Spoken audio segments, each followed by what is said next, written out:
A gente comece com a vigília de um dia. Encerramos depois de 24 horas. Não der, vai ser de 2 dias. Vai ser de 3 dias. E eu não tenho problema nenhum. Se tiver que passar o Natal lá aqui dentro, acho que fica bonito uma vigília na noite de Natal em defesa da Previdência Pública e dos aposentados e dos pensionistas. Isso move, eu confesso a vocês que move o meu sentimento. Alguns dizem, Paim, tu está com uma reeleição garantida para o Senado. Tu vai comprar uma briga dessa? A questão não é para mim se vai se reeleger ou não. É você fazer aquilo que você acredita, aquilo que você acha que é correto, aquilo que é sério. Eu sei que a estada no Congresso é uma passagem, né, Geraldo? Como você já passou tanto tempo aqui dentro, mas a vida lá fora continua. Eu quero um dia que eu voltar para as ruas e não estiver mais aqui dentro, porque eu passo a minha vida, bem dizer, aqui dentro, poder olhar para cada trabalhador, olha, eu lá fiz a minha parte. Talvez não fiz tudo aquilo que vocês gostariam, mas a minha parte eu fiz. E volto para as ruas com a maior tranquilidade. Mas, enfim, o mundo está mostrando, com toda essa crise econômica, que nós estamos correto com a nossa previdência pública. Aqueles países, aqui foi falado, que agiram de forma diferente, estão agora recuando e se aproximando da nossa proposta. Vamos todos juntos construir aquilo que eu chamo de uma seguridade, uma previdência universal, para dar o direito a todo o nosso povo a viver, envelhecer e morrer com dignidade. Um abraço a todos vocês. Muito obrigado. Passamos a palavra agora a Bernardo Apes, assessor especial do gabinete do Presidente da República. Boa tarde a todos. Eu queria, até já me desculpando, eu devia ter participado do bloco anterior sobre reforma tributária. Meu tema é esse, eu vou falar sobre a reforma tributária. Infelizmente, hoje vou ser num dia muito complicado para a participação das pessoas que estão discutindo a reforma tributária em seminários, porque estava previsto o PIS, a COFINS e a contribuição salário e educação e a CID combustíveis, mas no mesmo montante, e a incorporação da contribuição social sobre o lucro líquido ao imposto de renda das pessoas jurídicas. Qual o objetivo dessa mudança? Ela tem 2 objetivos. Um objetivo de simplificação, reduzir o número de tributos no país e, principalmente, ter uma estrutura tributária mais racional. Hoje, o modelo de PIS e COFINS é um modelo extremamente melhor do que era antes, na época que era acumulativo, mas é bastante complicado, disfuncional, está levando um grande número de ações judiciais em função dessa confusão que é um tributo que mistura cumulativo com não cumulativo, que é o PIS e COFINS hoje.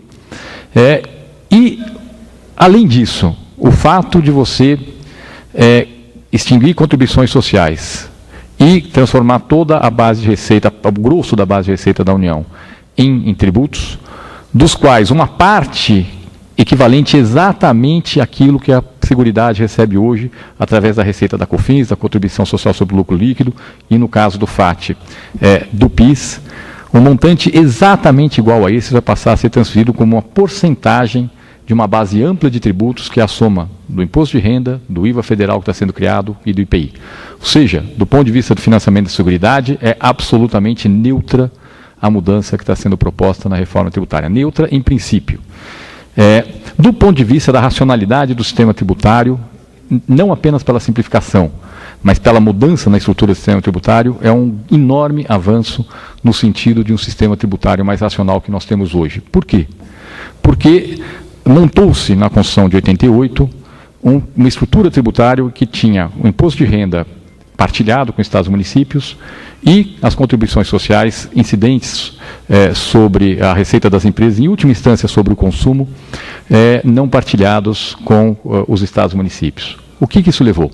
Isso levou a que a União, ao longo dos últimos 20 anos, tenha focado o crescimento das suas receitas em receitas não partilhadas com estados e municípios. Ou seja, COFINS, PIS e a contribuição social sobre o lucro líquido, que incide sobre o lucro das empresas. E deixado de explorar a base da renda das pessoas físicas, que talvez seja a base mais mal explorada hoje no Brasil, não em função da alíquota de 27,5%, mas em função de que pessoas de alta renda hoje têm várias formas de escapar da tributação de renda das pessoas físicas. O que acontece com a proposta que tem na reforma tributária?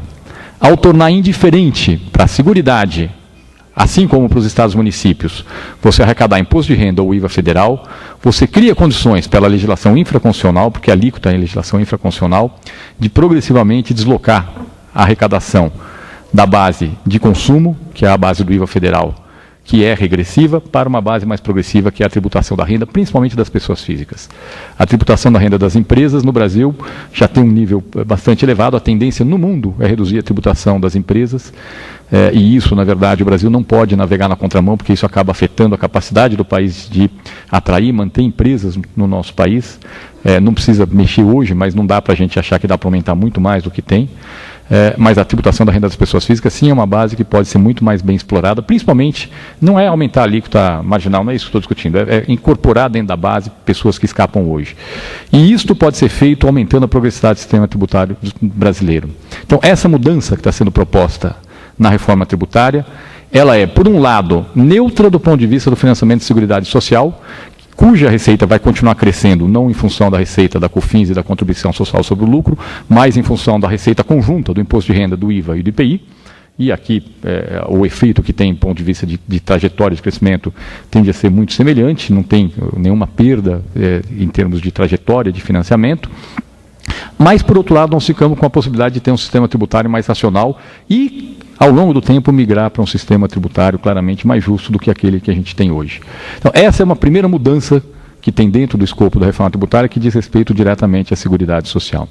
Existe uma segunda mudança, que é o compromisso que o governo assumiu de fazer uma desoneração de 6 pontos percentuais na folha de pagamento, na contribuição patronal para a folha de pagamentos, que seria reduzida em 6 anos de 20% para 14%. Aqui existe também um compromisso claro do governo federal de definir fontes de financiamento compensatórias para essa redução da receita. Ou seja, é uma redução de receita da contribuição da folha que vai ser compensada por fontes de financiamento compensatórias para a Previdência Social. Existe uma preocupação, inclusive, do relator, de colocar isso de forma clara na emenda constitucional. Acredito que esteja sendo feito. Houve uma discussão com o Ministério da Previdência, nós convergimos para um ponto de comum acordo sobre o que seria uma forma de uma redação que sinalizaria de forma clara que haverá essa compensação. Ou seja, essa mudança não afeta o financiamento da Previdência Social, ela tem como efeitos positivos desonerar a folha e, ao desonerar a folha, estimular a formalização da economia brasileira, aumentar a competitividade da economia brasileira, porque a contribuição sobre folha, a tributação da folha, acaba sendo muito negativa para que o país, a elevada contribuição sobre folha que nós temos aqui no Brasil, é muito negativa para que o país possa competir com outros concorrentes no mercado internacional que têm uma tributação da folha mais baixa, principalmente em produtos intensivos de mão de obra, ao mesmo tempo ajuda a reduzir o custo do investimento. Então, o segundo efeito, a segunda mudança direta que diz respeito à reforma tributária, que diz respeito direta à Seguridade Social, é a desoneração da folha, mas que vai ser plenamente compensada por uma fonte de recursos compensatória para a Previdência Social. Não vai afetar o déficit da Previdência, se é isso que estão querendo saber. Essa é uma desoneração efetiva, mas ela não vai afetar o resultado da Previdência Social. Agora, essas mudanças, a reforma tributária é importante para a Previdência e para o financiamento das políticas sociais em geral. Por quê? Ela é importante principalmente pelo efeito que ela tem sobre o crescimento econômico. A reforma tributária, ela não está sendo feita à toa. O governo não faz a reforma tributária simplesmente porque acha bonito fazer uma reforma. Não propõe uma reforma tributária porque acha bonito propor uma reforma. A gente propõe uma reforma tributária porque